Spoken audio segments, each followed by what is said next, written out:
Good evening, everyone. Could you give a shout if you can hear me? Yeah. Can you give me a shout if you're buzzed? Okay, you're more excited about hearing me than being buzzed, so I'm a little concerned, but that's all right. Special thanks to Professor Buzzkill for arranging this group discussion tonight, and thanks to the Nerd Night folks for hosting us. So I, unfortunately, have no musical accompaniment, and I have far fewer testicles in my presentation. Though I do have some big swinging you-know-whats. Politicians and technologists who think they know what's what. So, before we get started, I want to get a sense of if I'm playing to a home crowd. Do we have anybody here who works in tech? Maybe we got some people who work at Pitt or CMU in computing. Maybe you work for some companies out of Bakery Square. Maybe you've got some people in IT for the hospitals or banks or insurance companies. Maybe we got some robotics people in the house. Well, first, thank you for keeping our economy afloat. Every time I'm on the bus and I hit a pothole, I pray for one or two more engineers to buy a loft in Lawrenceville so we can up the economy. I'm a computer historian, and I'm interested in the intersection between the government and the market, and how there's this sort of hidden story that we tell ourselves about computers and where they come from. There's the story we like to tell ourselves about computers in the United States is that they come from garages and dorm rooms, and they're innovators in hoodies, working long hours, powered only by ambition to become triple comma billionaires and drink as much Mountain Dew as possible. But the story about computing, particularly the origin of the internet, is a little bit more complex than that. And I want to complicate that narrative a little bit and sort of answer this question that comes up when I tell people what I study. When I say I study computers, the first thing people ask me about is Steve Jobs. What was he like? What did he do? Was he really all that? Did he only eat fruit? Did he invent the computer? Then they ask me about Mark Zuckerberg. Now, I actually know Mark Zuckerberg. I went to college with him, so I don't like to talk about him because I went to college with him. Then they ask me, are computers going to kill us? And I say, maybe. And then after they've blinked a little bit and processed that, the next question that comes up is, hey, did Al Gore invent the internet? And that's a really interesting question. And of course, the obvious answer, Al Gore did not invent the internet. But maybe Al Gore did invent the internet. You see, I'm a historian, and we have this bad tendency, maybe you remember from high school or college, where you talk about on one hand there's this, on the other hand there's this, on the other hand there's this, and you're running out of hands. They're dropping all over the table. And Al Gore is all over the 90s and photographs. He's teaching Bill Clinton how to use a computer. Don't click that file, Bill. It's going to get you in trouble in 3 years. Here he is showing off how not to type. But there's this sense that there's a moment in time, this shift from the era of personal computers, when it's no longer just people geeking out about Ataris. And suddenly there's this whole world of the internet and the web, and Al Gore is fundamentally part of that, as the face of a certain kind of governmental response to computing. And so, I'm giving this long-winded answer to this person who asked me if Al Gore invented the internet. I'm like, of course not. No. Well, kind of. But no. But yes. Well, the story isn't that Al Gore created the internet.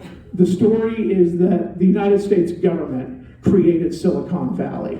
And in order to understand how that is and how we can bring Al Gore into this, I want to walk you through 4 representative examples. Quick vignettes, excerpts of a place where the government had an unexpected reach in shaping how computing developed. Let's start in a basement in Philadelphia in 1947.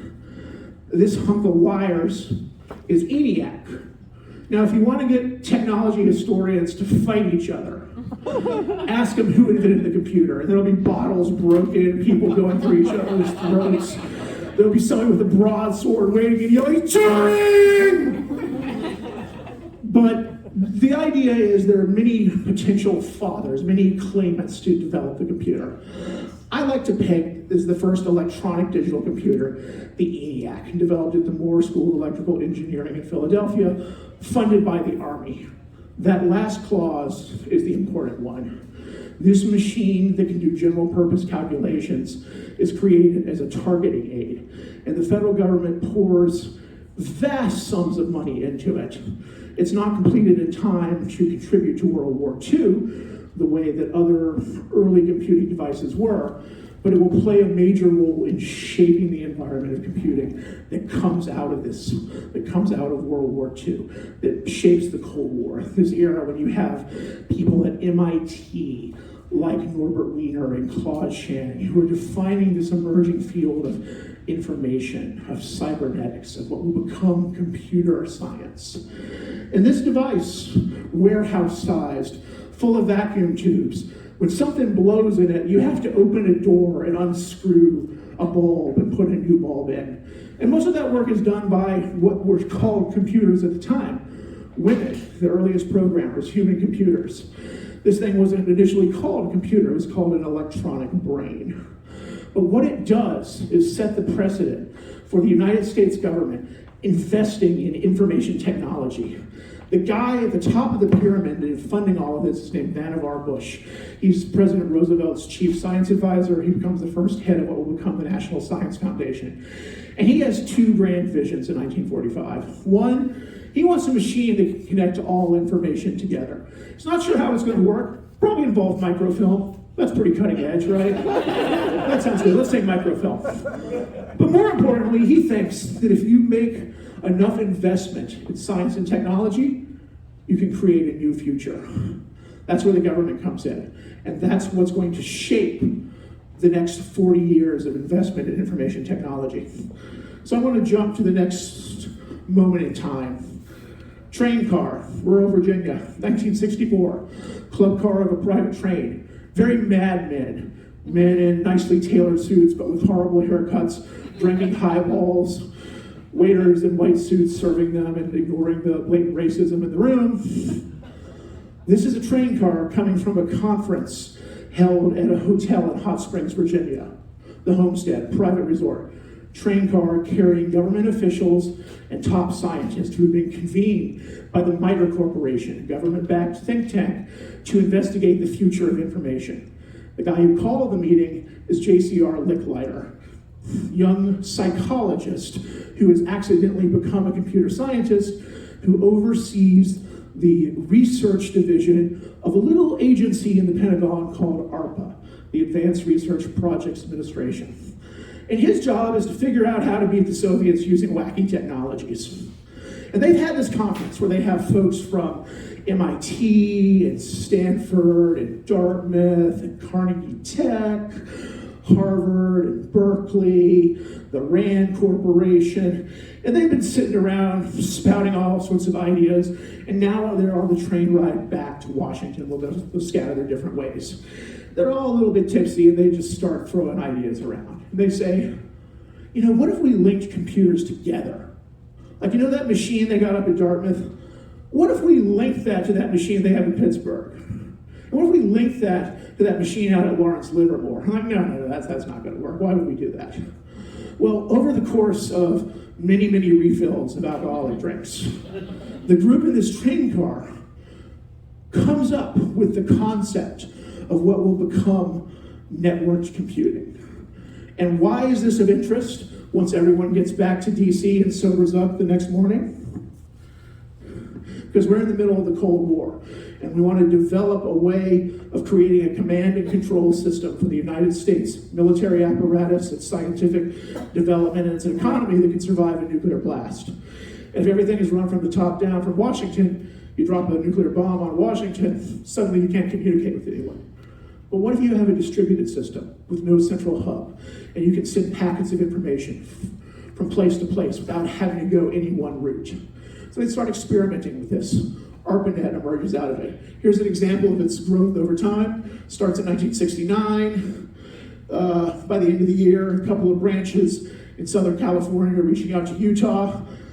By the time you get a year later, a few more branches, including, you notice Carnegie there connecting to Case Western and to a cluster around Boston. And then by the end of the decade, many, many nodes. The system is expanding, connecting research universities, government laboratories. It's all funded with government money, and it's all about experimenting with pushing the potential of the computer. Government money makes this possible. Government support encourages it to happen. Let's move forward again. 1980. This guy drinking his coffee is very sad because he just lost his re-election. He is the senator from Indiana, Senator Birch Bayh, and he is wanting to make a statement before he, along with Jimmy Carter and a large number of other Democrats in Washington who had been kicked out in November of 1980 to make way for Reagan and the Republican Revolution, he decides that he wants to reform America's patent system to make it easier for small businesses and research universities to use government-associated patents, things that have been developed by research universities, things that have been funded with government dollars. You know, he's not sure what will come of that, but he figures it's pretty good. Maybe they'll cure cancer or something. He has a great bit of difficulty pushing this through Congress, because his party is lost, everyone's a lame duck, and the people who control the Senate don't really care about this. The guy who runs the Senate is Senator Russell Long from Louisiana. He's from the swamp. He only cares about things from the swamps, like oil. Computers don't come from swamps. So Senator Bayh finds an unlikely partner in the man called the Prince of Darkness in the Senate, Bob Dole from Kansas, who's an arch conservative, but figures if he could find a way to direct government money to private enterprise, that's pretty good. It's kind of like a reverse tax. So they push through this bill. It's not going to make it. There are all sorts of dramatic elements to see if it will pass. Senator Bayh has to speak in his defense, but he gets stuck in traffic. So Senator Dole, this extremely conservative man, talks about this bill that's favored by young liberals who are all about to be voted out of office, and he convinces his fellow congressmen to vote on it. And what this piece of legislation does, besides relaxing standards for who can use the fruits of government-sponsored research, it encourages research universities, nonprofit organizations, to sponsor spin-offs and startups and small businesses that will take use of this technology. And whose ears perk up? The emerging group of venture capitalists assembling just outside of San Francisco and San Jose on Sand Hill Road in what will become known within the next few years as Silicon Valley. This group is looking for places to invest money, and now all of a sudden there is a federally mandated incentive to start up small businesses that use government-backed research and spend money to grow those and make huge fortunes. Where does Al Gore come in? Let's move to 1991, laboratory in UCLA, where then Senator Gore, along with some of his congressional comrades, is being shown off the computing cluster at UCLA that was first part of ARPANET and that is now linked to schools like the University of Illinois, where they're developing a new technology that lets you look at these things they call pages that are images on the web. It's not just typing text in a terminal. It's looking at a screen and seeing things and visually navigating this thing that they're calling the internet. And Gore is fascinated. He's part of a young group of neoliberal Democrats, the Atari Democrats, people like Paul Tsongas in Massachusetts and Gary Hart of Colorado, who might very well be president had he not invited the press to follow him around and dared them to prove that he had a mistress, which he did, on a boat called The Monkey Business. So Senator Gore is fascinated by this notion of using computers to enhance efficiency of government and show that the government and the market can pair together. So what he proposes in 1991, based on the advice of these scientists at UCLA and other institutions, is the High Performance Computing Act.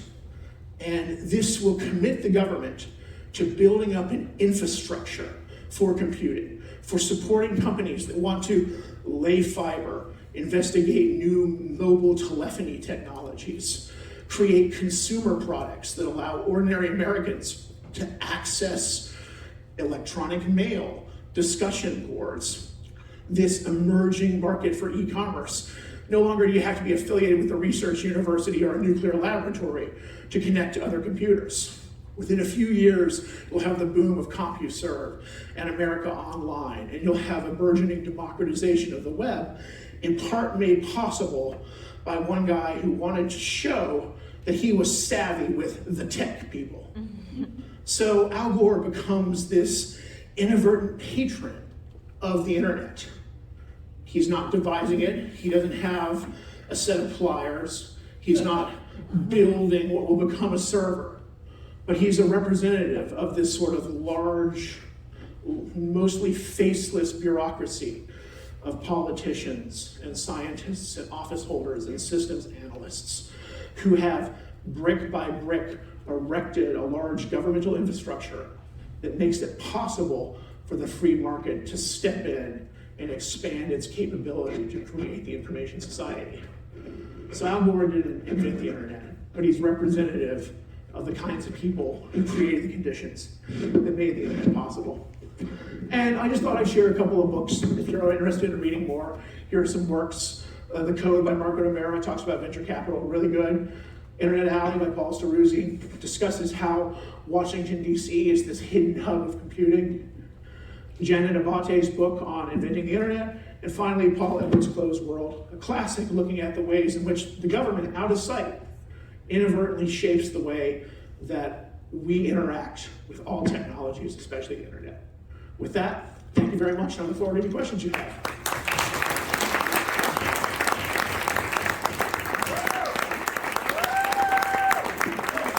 Next time I'll try to up my testicle quotient.